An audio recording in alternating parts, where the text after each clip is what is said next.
बहुत बार ऐसा देखने को मिलता है, जो ज्यादा भगवान का पूजा पाठ करता है वही सबसे ज्यादा दुखी होता है, जबकि कोई नास्तिक आदमी जो भगवान को नहीं मानता, कभी पूजा पाठ नहीं करता, कभी संतों का संग नहीं करता, वह सबसे ज्यादा सुखी जीवन जीता है। यह सब चीजें देखकर कभी कभी तो ऐसा लगता है कि भगवान ही गलत है, भगवान का न्याय ही गलत है। यह कोई कहानी नहीं है, ऐसा हर किसी के साथ होता है। दोस्तों, आज के इस वीडियो में हम आप लोगों को इसके पीछे के कारण के बारे में बताने वाले हैं। भगवान श्री कृष्ण ने स्वयं इसका उत्तर दिया है। आखिर ज्यादा पूजा पाठ करने वाले लोग दुखी और परेशान क्यों रहते हैं? इसका उत्तर भगवान श्री कृष्ण ने श्रीमद् भागवत गीता के माध्यम से बड़ी स्पष्टता के साथ बताया है। तो चलिए फिर शुरुआत करते हैं। अगर आप भी भगवान श्री कृष्ण के भक्त हैं तो कमेंट में जय श्री कृष्ण जरूर लिखें। तो चलिए शुरू करते हैं आज की प्रस्तुति।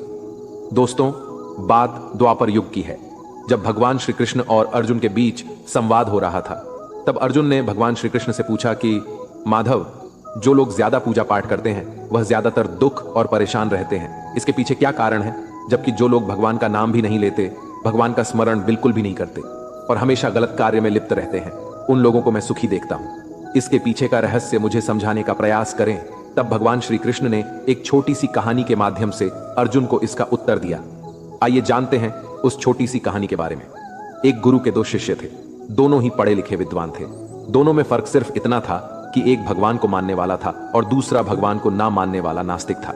एक ऐसा था जहां पर भगवान की कथा होती थी, जहां सत्संग होता था, जहां भजन होता, वहां दौड़ के चला जाता और भगवान की पूजा पाठ करने लगता।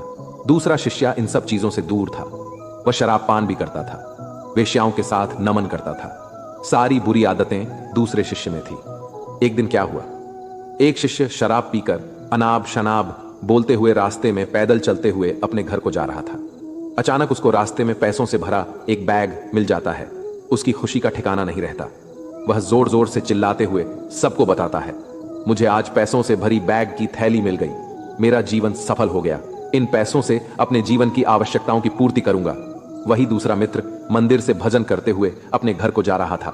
अचानक उसकी पैर में एक बड़ी कांटे चुभ जाती है, रक्त निकलने लगता है। ठीक उसी समय दूसरा शिष्य भी वहीं पहुंचता है और हंसते हुए उसको बोलने लगता है, क्यों तुम ही हो ना जो सबसे ज्यादा पूजा पाठ करते हो, भगवान का भी भजन करते हो, क्या दिया तुम्हारे भगवान ने तुम्हें? मुझे देखो, मैं कभी मंदिर नहीं गया और ना ही मैंने कोई भी काम अच्छा किया। मेरे घर में भगवान का मंदिर भी नहीं है। मैंने कभी अपने घर में सत्यनारायण का कथा नहीं कराया, भगवान के सामने कभी माथा नहीं टेका। फिर भी मैं कितना संपन्न हूं, अमीर हूं। मेरे पास पैसों की कोई कमी नहीं है। सबसे ज्यादा सुखी जीवन मैं ही जी रहा हूं। अच्छे शिष्य को उसकी बात चुभने लगी। उसने मन ही मन विचार किया, हाँ, यह तो सच बोल रहा है। मैं कितना पूजा करता हूं और वह कुछ नहीं करता, फिर भी कितना सुखी है।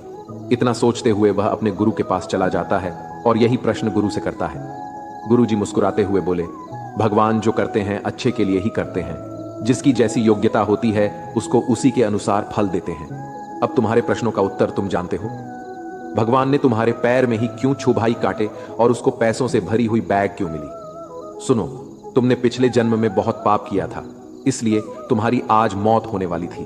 तुम बच गए क्योंकि तुम मंदिर गए थे, तुमने भगवान की पूजा की थी। यही एक कारण है कि तुम्हारी मौत ना होकर सिर्फ एक ही कांट चुभा। अब तुम्हारे मित्र की बात करते हैं। पूर्व जन्म में वह एक संत महापुरुष था, इसलिए उसकी 8 किस्मत बदलने वाली थी। करोड़ों की संपत्ति का मालिक बनने वाला था, मगर इस जन्म में उसने कोई भी अच्छा काम नहीं किया, इसलिए पूर्व जन्म के फल के अनुसार उसको थोड़े पैसे ही मिले, जबकि वो अरबों की संपत्ति का मालिक बनने वाला था। भगवान को दोष देना छोड़ दो, अपने वर्तमान के समय का सदुपयोग करो, भविष्य अपने आप सुधर जाएगा। इस प्रकार उसकी आंखें खुल गईं और वह फिर से अपने पूजा पाठ में लग गया। जब हम प्रार्थना करते हैं तो ईश्वर हमारे कहने से ज्यादा सुनता है। जितना हम पूछते हैं उससे ज्यादा जवाब देता है। जितना हम कल्पना करते हैं उससे ज्यादा अपने समय में और अपने तरीके से देता है।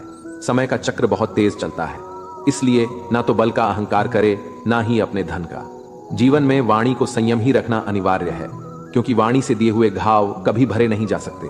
जीवन में कभी मौका मिले तो किसी के लिए सारथी बनना, स्वार्थी नहीं। जैसे पानी को अगर दूध में मिलाया जाए तो वह दूध की तरह हो जाता है। यदि वही पानी अगर कीचड़ में मिलाया जाए तो कीचड़ बन जाएगा। हमेशा वो काम करे जो सही है, वो ना करे जो आसान है। करीबी और गरीबी का सिखाया हुआ सबक इंसान को अंदर से बदलने पर मजबूर कर देता है। जिस तरीके से बात करते हो उस तरीके से सुनना भी पसंद करो। ईश्वर को अपना सबसे करीबी दोस्त बना लो, क्योंकि परमात्मा ही एक ऐसा है जो तब तक साथ देते हैं जब सारी दुनिया हमारा साथ छोड़ देती है। ऐसे लोगों से दोस्ती बनाए रखिए जो आपको बेहतर बनाने के लिए प्रेरित करता हो, जो आपको अपनी जवाबदारी माने और आपका ख्याल रखे, जो आपको अपना समझे और अपना घर जैसा महसूस कराएं, जो आपकी सहायता करे और आपको समझे। अमीरी गरीबी से इसका कोई लेना देना नहीं। रोने वाले महलों में भी रोते हैं और किस्मत में खुशी तो झोपड़ी में भी हंसी गूंजती है। विश्वास में वो शक्ति है जिससे उजड़ी हुई दुनिया में प्रकाश लाया जा सकता है। विश्वास पत्थर को भगवान बना सकता है और विश्वास भगवान के बनाए इंसान को पत्थर दिल बना सकता है।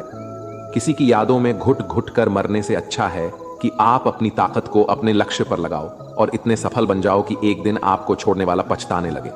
कामयाब व्यक्ति की चमक लोगों को दिखाई देती है। उसने कितने अंधेरे देखे हैं ये कोई नहीं जानता।